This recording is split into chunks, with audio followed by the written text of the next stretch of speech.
আসসালামু আলাইকুম। সবাই কেমন আছেন? আশা করি ভালো আছেন। আজকে একটা রৌদ্রোজ্জ্বল দিন থেকে শুরু করছি। আকাশে মেঘও আছে। যাচ্ছি একটু বাইক ওয়াশ করার জন্য। কাল ঢাকা গিয়েছিলাম, প্লাস প্রচুর বৃষ্টি। বাইকের নিচের অবস্থা পুরো ভয়াবহ।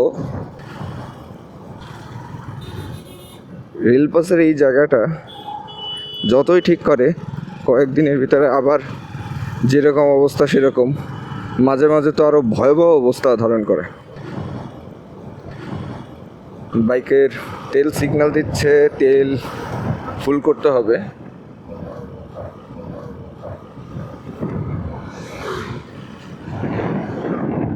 ওয়াশের দোকান এখন খোলা আছে কিনা যেয়ে বুঝে যাবে।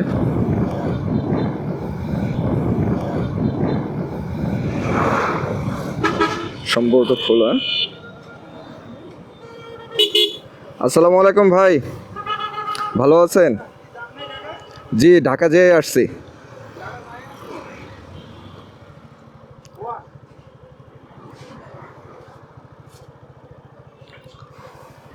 এটা হলো এক বড় ভাইয়ের দোকান।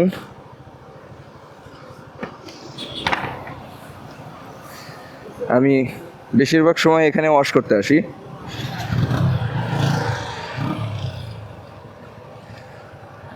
ওইটা বের হোক, আমারটা সাইডে রাখি, পরে ঢুকাই।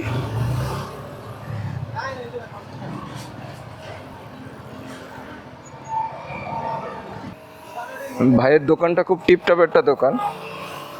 টুলস সব কিছু সাজানোই থাকে তার। আমি তার দোকানে এসে খুব কম সময়ে জিনিসপত্রগুলো অগুছানো দেখি।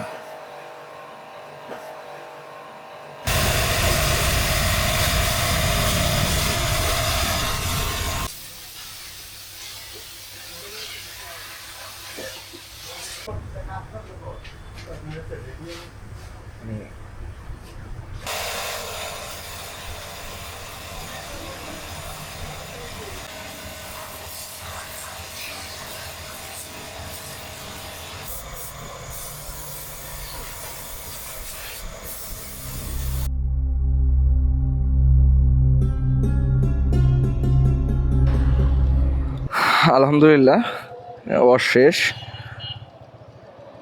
আমার মনে হয় যারা বাইক চালায় বা যাদের নিজস্ব বাইক আছে, তাদের সব থেকে ভালো লাগার মুহূর্ত হলো একটা বাইক ওয়াশ প্লাস একটা বাইকের সার্ভিস যে সময় শেষ হয় বা দেওয়া হয়, এই সময় তাদের আলাদাই ভালো লাগে। একটা জিনিস ভুল হয়ে গেল, ভাইকে টাকা দিয়ে আসা হয়নি। ভাইও আমার কাছ থেকে কিছু টাকা চাইনি। আমি জাস্ট কথা বলে বিদায় নিয়ে চলে এসেছিলাম। আমি বেশি দূর আসিনি, দেখে আবার দোকানে যাই, যে টাকাটা দিয়ে এসি।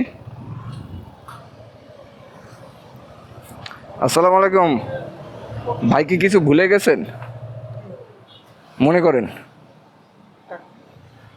কেমনে কেমনে ভুলে গেলেন? ভাইকে তার মূল্য পরিশোধ করে দোকান থেকে বের হলাম। রেকর্ডিং চলছে।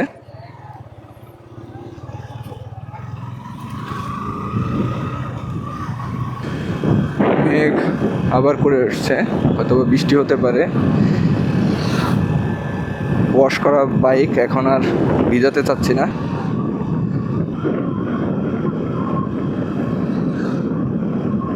এই জায়গাটা আলাদা সুন্দর লাগে, একটা গেটের মতন লাগে, গাছ দুই পাশ থেকে যেভাবে হয়ে আছে।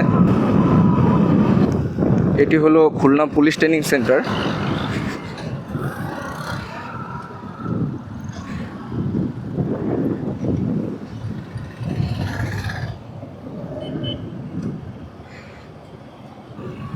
ইনশাল্লাহ আবারও কথা হবে অন্য কোনো ভিডিওতে। আজকের মতন এই পর্যন্তই। সবাই ভালো থাকবেন। আসসালামু আলাইকুম।